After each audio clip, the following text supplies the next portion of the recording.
What if I told you I did this before? I had the script, I had the voiceover ready, I had the background footage ready for this video, and I just never got around to it. Sadly, that was the case. I made this back in October or November, and I really wanted to upload it, but it's been so long, and a lot of things I said in that video are just never gonna happen anymore. Sadly enough, the remake of Prince of Persia: The Sands of Time got taken away from us before it got released, and that still hurts me. So a lot of the previous voiceover was about how hyped I was for that, but I can't let that get the best of me, and I really still want to make this video about Prince of Persia: The Two Thrones. This is a game I grew up with back on the PlayStation 2. As you know from the video about Prince of Persia: The Sands of Time and Warrior Within, I talked a bit about my experience with the franchise. I grew up with Warrior Within and The Two Thrones on my PlayStation 2, and I loved it ever since. I never actually played The Sands of Time when I was a kid, till I was like 14, 15, and I played it on PC for the first time. I loved it also, but still I saw how it grew into Prince of Persia: Warrior Within. Now, that has been so long. It's been so long since I've done that, and I really wanted to talk about my experiences with The Two Thrones, to finish off the trilogy about The Sands of Time. Let's talk about the story. The story starts off right after the events of Prince of Persia: Warrior Within, where the hidden ending was off. The prince and Kylina left the Island of Time and went on their way to Babylon. But when they were almost there, they saw the city was under attack. Sadly enough, they stranded and they were separated. The prince was looking for Kylina and saw some guards taking Kylina away. He decided to follow them and to try to save her. On his way to where Kylina was taken, he hears about the Vizier, his archenemy from the Sands of Time, and he's like, how is he here? The Vizier should be dead. And when he finally gets to where Kylina was taken, he comes face to face with the Vizier. He has taken Kylina and plans to stab her with the Dagger of Time so he can free the Sands of Time again in this new timeline that got created after the events of Warrior Within. Whilst that is happening, the prince is trying to rescue Kylina and gets stopped by the bodyguards of the Vizier, and he gets some kind of chain with spikes on his arm and gets pushed aside. And when the Vizier stabs Kylina with the Dagger of Time, the Sands of Time gets freed and take place in the bodyguards of the Vizier, but also in the right arm of the prince, but also in the Vizier himself after he stabs himself to imbue himself with the Sands of Time. When he stabs himself, the Vizier transforms into something weird, something tainted, and as you can see on screen, it's not human anymore. Because of this, the prince gets a new goal: to stop the Vizier once and for all. And he goes after the Vizier, and eventually his right arm, where he got like the chains on it, start becoming black and starts glowing. After a while, he even starts hearing a voice in his head. It's a voice that seems to have been with him the entire time, his entire life, but he decides to trust it for now, and he ends up transforming into some kind of sand monster because the sands of time that were nested in his arm right now. He freaks out, of course, because he thinks he's never gonna be able to change back to his normal body.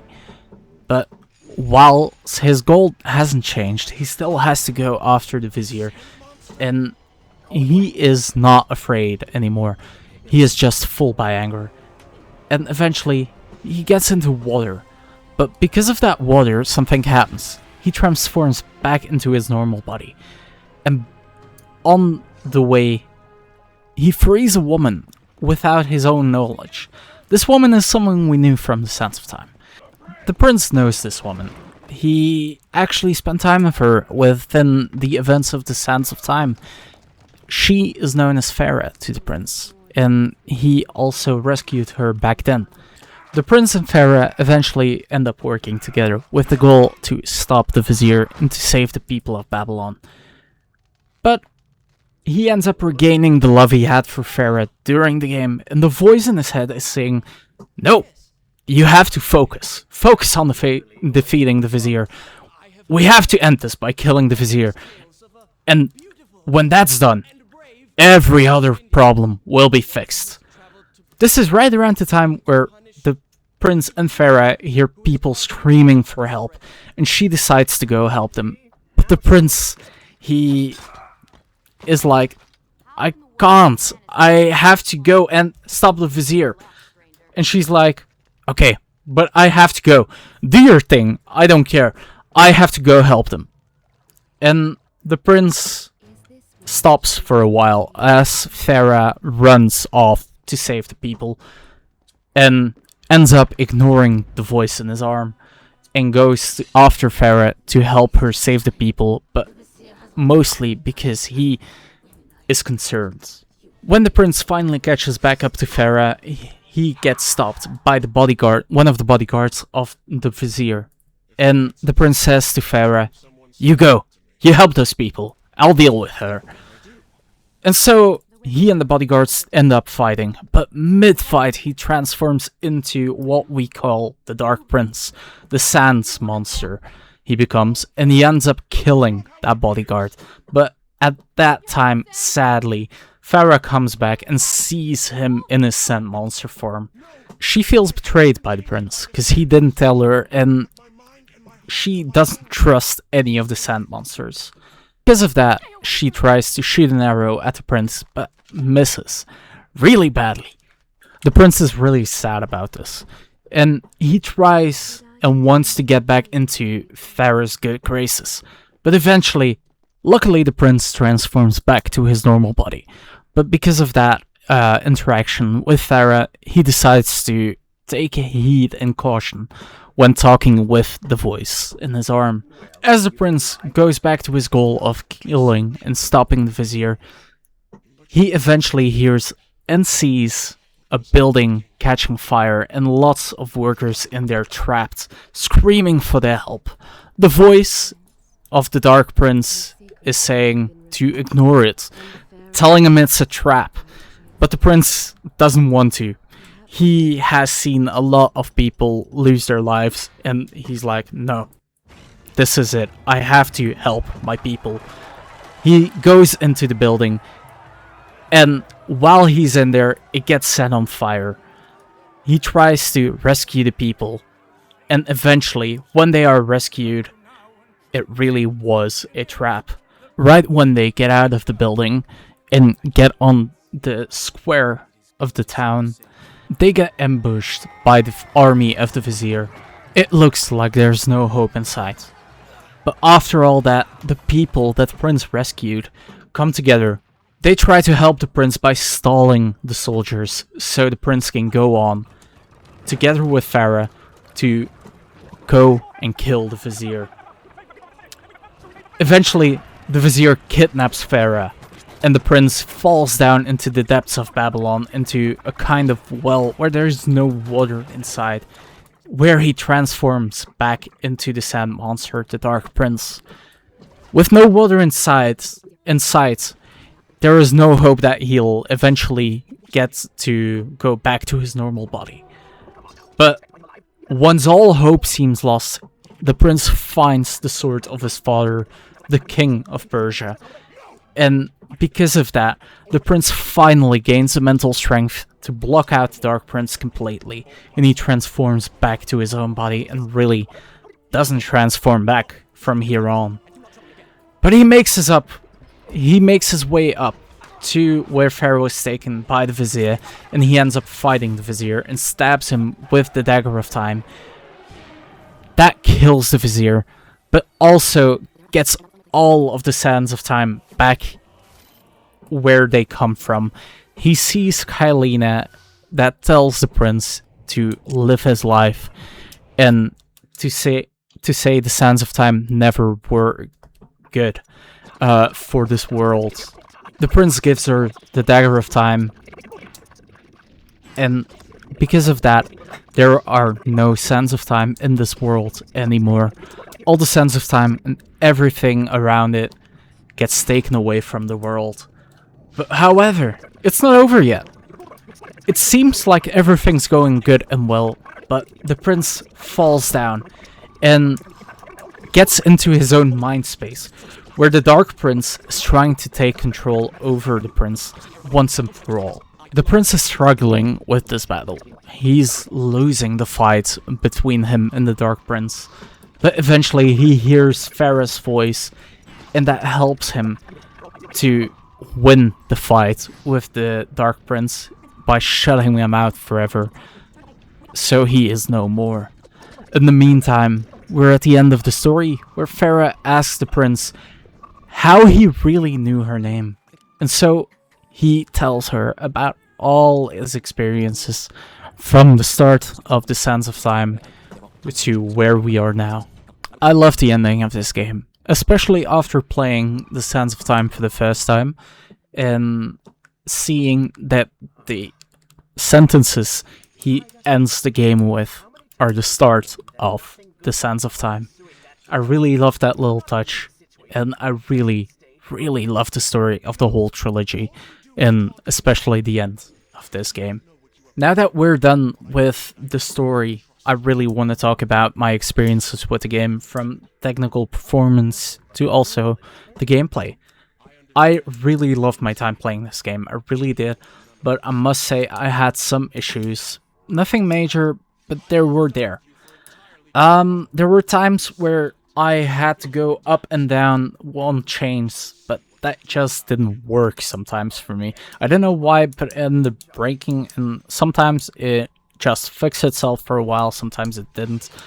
But other than that, I fell somewhere and got stuck because of that, and I couldn't recall time to get out of it anymore.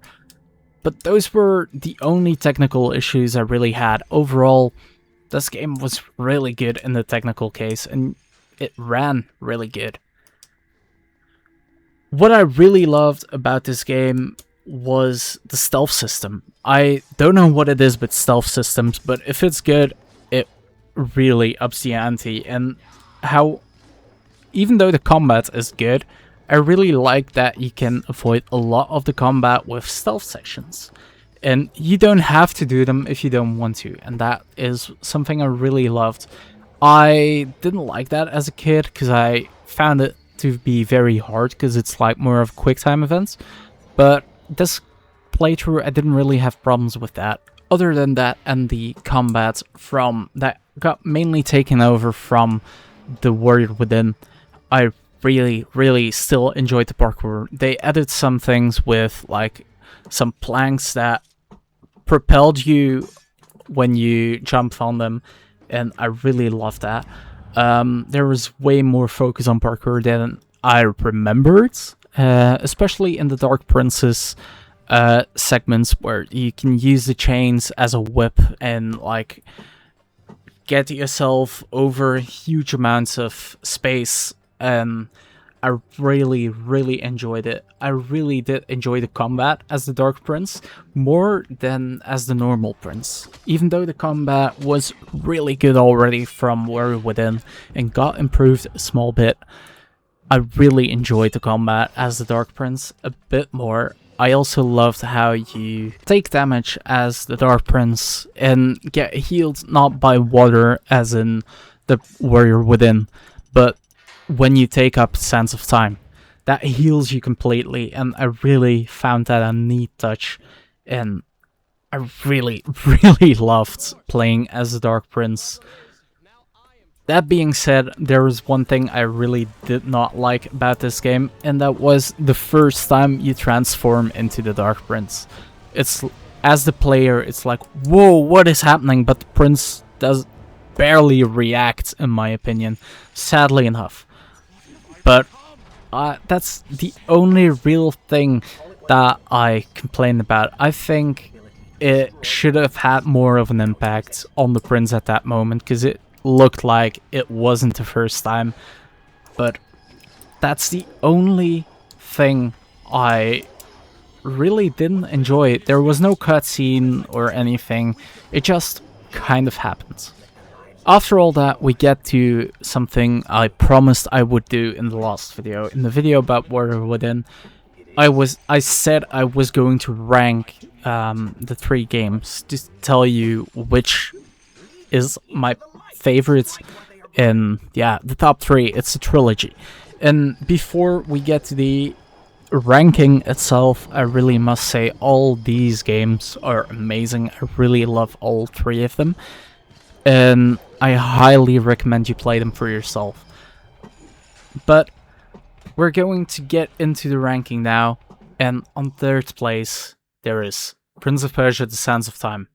It was a great game. It was a solid base for the rest of the games. It was really amazing, but it's the beginning, and the rest just built on that so much, and because of that, it's sad to say, but the rest is just better in my opinion.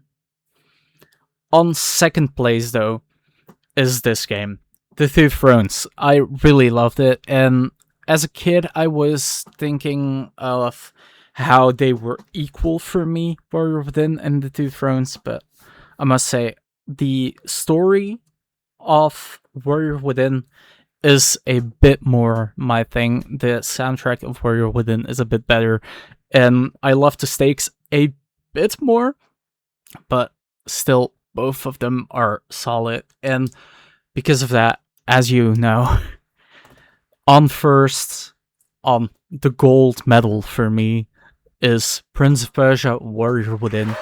It's the game I've played the most, and the game I grew up with the longest, because I had Warrior Within way earlier than I had the Two Thrones.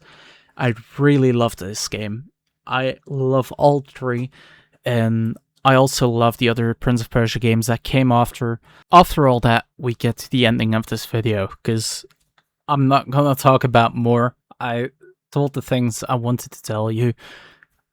It's been a long time since I've made a video, I know that, and I want to get back into it, and I hope you'll stick with me and follow me on Instagram, because that's where I am going to post every time I'm doing something, whether it is with a post or with a story on there, so you are also always up to date on whenever I'm working on something. I can ask questions there, and that would be amazing if you followed me there. The link is in the bio and in the description. Other than that, I hope you really enjoyed this video. Also, if you did, please leave a like and subscribe if you want to see more whenever I'm doing more videos like this or something else entirely. Let me know what you want to see in the comments down below, and if you want to see me stream some games, please follow me on Twitch then too. As I said, whenever I'm going to do something that has anything to do with this channel or with streaming, I'll post it on the Instagram, and I hope to see you all next time, whether it be in a video or in a stream, and I hope you all liked it.